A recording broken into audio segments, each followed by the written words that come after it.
Olá, nós estamos no módulo de ensino à distância aberto ao público da Escola Superior do Ministério Público da União. Essa é a nossa aula número 2 e vamos conversar sobre alguns aspectos penais relacionados à violência doméstica e familiar contra a mulher.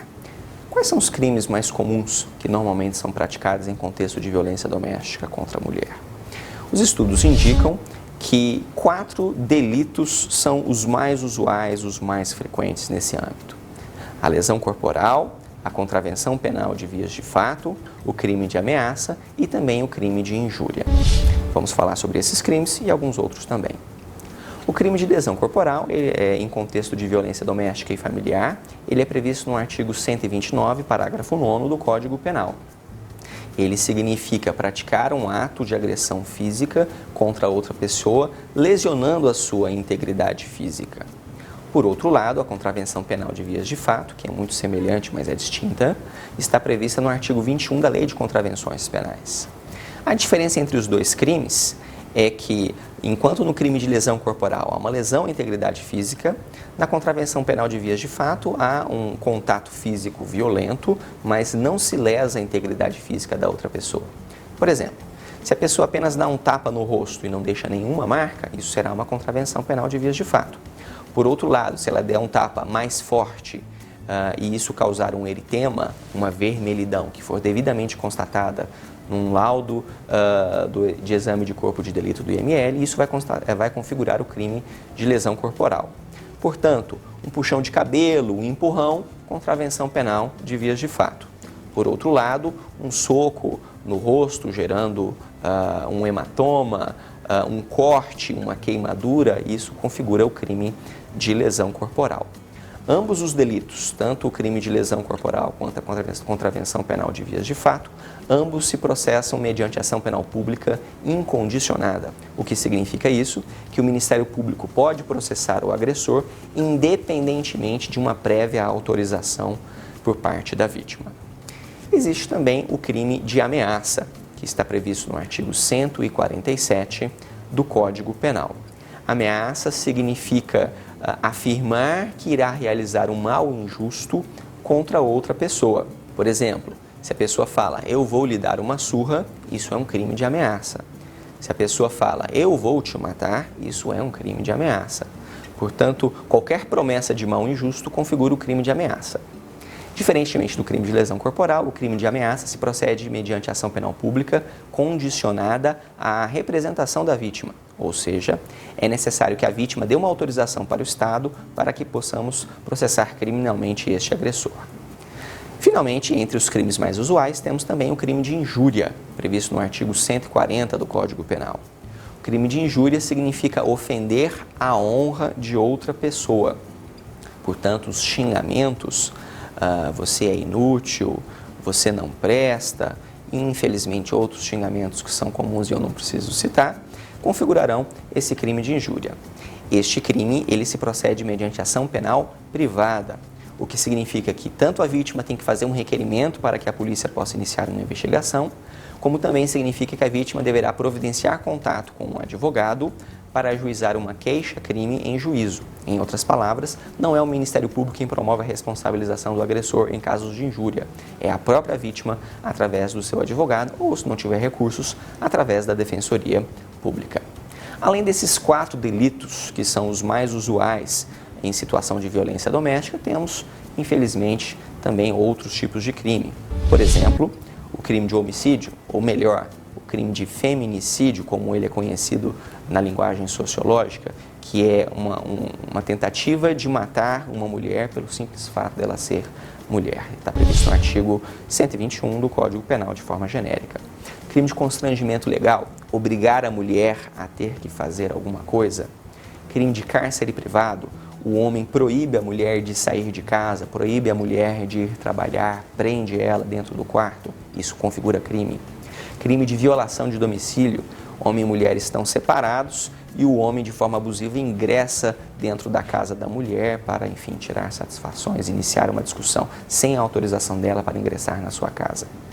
Crime de furto, se ele subtrair bens de posse da vítima. Crime de extorsão, se ele ameaçar a vítima dizendo que ela tem que fazer alguma coisa, que ela tem que lhe dar algum tipo de dinheiro, senão ele vai praticar um mal injusto contra ela. Crime de dano, quando eventualmente o agressor ele destrói objetos de dentro da casa. O crime de dano tem um detalhe muito importante. Se ele for praticado no contexto de violência ou grave ameaça contra a vítima, ele se procede mediante ação penal pública incondicionada, ou seja, o Ministério Público pode processar o agressor independentemente prévia autorização da vítima. Por outro lado, se o crime de dano for praticado sem violência e sem grave ameaça, ele se procede mediante ação penal privada. Por exemplo, se ambos estão discutindo e o homem ameaça a vítima e destrói as coisas dentro de casa, ação penal incondicionada. Por outro lado, se a vítima sai para trabalhar e o homem dentro de casa destrói tudo, sem violência ou grave ameaça, a ação penal desse crime será privada. Temos também o crime de estupro e, se for praticado contra um menor de 14 anos, o crime de estupro de vulnerável. Infelizmente, não são raros os casos de abuso sexual praticado contra meninas dentro do contexto doméstico e familiar. Crime de incêndio, crime de supressão de documento público. Temos também a possibilidade de desobediência a uma ordem de medida protetiva de urgência. Se o juiz proibir o agressor de se aproximar da vítima e ele descumprir essa ordem, ele praticará um crime de desobediência. Temos o crime de coação no curso do processo, ou seja, se uma mulher registrou ocorrência policial contra um agressor e esse homem envolvido nessa situação de violência procurar a mulher para dizer retire o processo, senão eu vou praticar o mal contra você, eu vou te matar, eu vou te bater, minta sobre os fatos, essa ameaça no curso do processo configura um crime substancialmente mais grave. E, finalmente, nós temos duas contravenções penais que são usuais nesse tipo de contencioso, que é a contravenção penal de perturbação da tranquilidade, quando um homem insistentemente perturba a mulher. Infelizmente, no Brasil, nós não temos um crime de stalking, de perseguição contra a mulher, ele acaba sendo reconduzido a essa contravenção penal. Temos também a contravenção penal de importunação ofensiva ao pudor, que eventualmente pode ocorrer. O importante é nós sabermos que os crimes de ação penal pública incondicionada podem ser processados pelo Ministério Público independentemente de autorização da vítima. O crime de ameaça precisa de uma autorização da vítima, mas é o Ministério Público quem processa o agressor. E os crimes de injúria ou de dano simples, eles são crimes de ação penal privada, é necessário que a vítima constitua um advogado.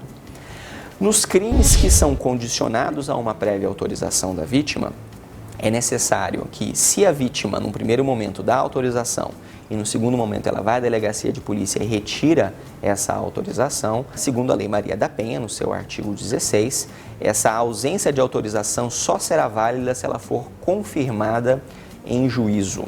Ou seja, é necessário que se designe uma audiência específica para ouvir novamente a vítima sobre os fatos e para se ter certeza de que ela não sofreu nenhum tipo de pressão, de coação, para não levar adiante a responsabilização.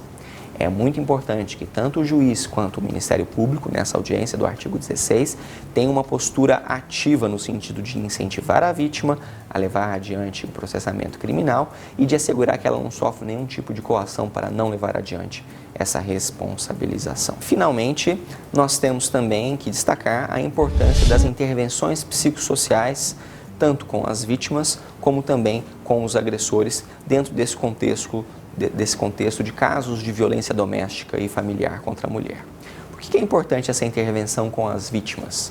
Primeiro, a intervenção psicológica ela é muito importante para fortalecer a autoestima da vítima, para fortalecer a sua determinação em proteger-se e fazer cessar o ciclo da violência doméstica, para compreender que ela está numa situação de violência doméstica e que é necessário romper com essa situação e também para que ela compreenda que ela não é a culpada por estar sofrendo a violência, que o culpado, na verdade, é o agressor. Existe também a intervenção jurídica, muito importante, é necessário informar a vítima dos mecanismos para a resolução dos seus problemas jurídicos. Muitos desses problemas são a causa da situação de violência doméstica, como, por exemplo, a questão da separação de bens, da pensão alimentícia, da regulamentação da guarda e da visita dos filhos.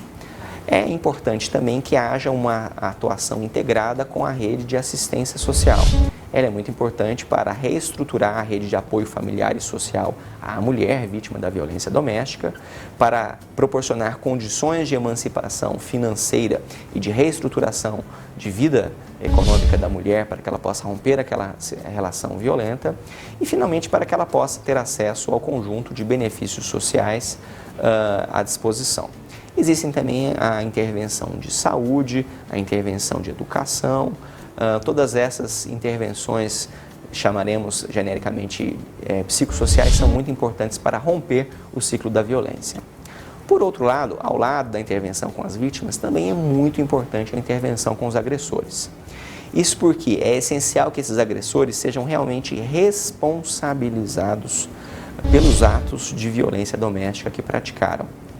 A responsabilização do agressor através de uma intervenção psicossocial é importante também como forma de prevenção da reiteração da violência, para que o homem compreenda que aquilo que ele fez realmente é errado, é inaceitável, que ele não pode repetir, seja com a mesma mulher, se ele eventualmente se reconciliar com ela, seja eventualmente com uma outra mulher, se ele romper esse relacionamento e iniciar uma outra relação. Finalmente, é muito importante que o processo penal e a intervenção do sistema de justiça seja integrada a esse conjunto de intervenções, seja a intervenção psicossocial com a vítima, seja a intervenção psicossocial com o agressor. Isso é essencial para a efetividade do sistema de proteção à mulher.